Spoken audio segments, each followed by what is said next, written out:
ఎంతటి రసికుడవో. ఏయ్ ఫోన్ ఎత్తద్దు. ఎందుకు? వాడు ఎందుకు చేస్తున్నా తెలియదు కదా, అందుకే ఎత్తద్దు. వస్తే పిచ్చిదానా, వాడు ఎందుకు చేస్తున్నాడు తెలియదు కాబట్టి ఎత్తాలి కదా అంటున్నా. అయినా సరే ఎత్తద్దు.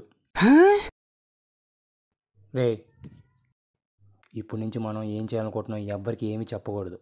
చాలా జాగ్రత్తగా సీక్రెట్గా చేయాలి.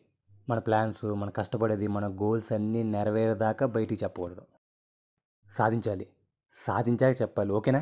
అవును మామ, ఇలా చేయాలనుకుంటున్నా, ఇలా చదవాలనుకుంటున్నా, ఇలా ఇన్వెస్ట్ చేయాలనుకుంటున్నా. రేపు పొద్దున్నే 5ంటికి లేచిపోవడం, చదివేయటం, ఇలా చేయటం, అలా చేయటం అన్నీ కుమ్మేయటమే. రే ఇప్పుడే కదా చెప్పింది. బాబు ఎలా ఉన్నావు, ఎలా చదువుతున్నావు? అంకుల్ ఏంటి బాబు, నేను వర్షం గుర్తులేదా నీకు? ఏంటో చెప్పు, ఏమవుతాను నీకు? ఏంటి ఏమవుతాడో చెప్పు, గుర్తురావట్లేదు నాకు. ఎవడికి తెలిసి ఎవడికి గుర్తున్నాడు? మామయ్య అవుతాడు అనుకుంటా.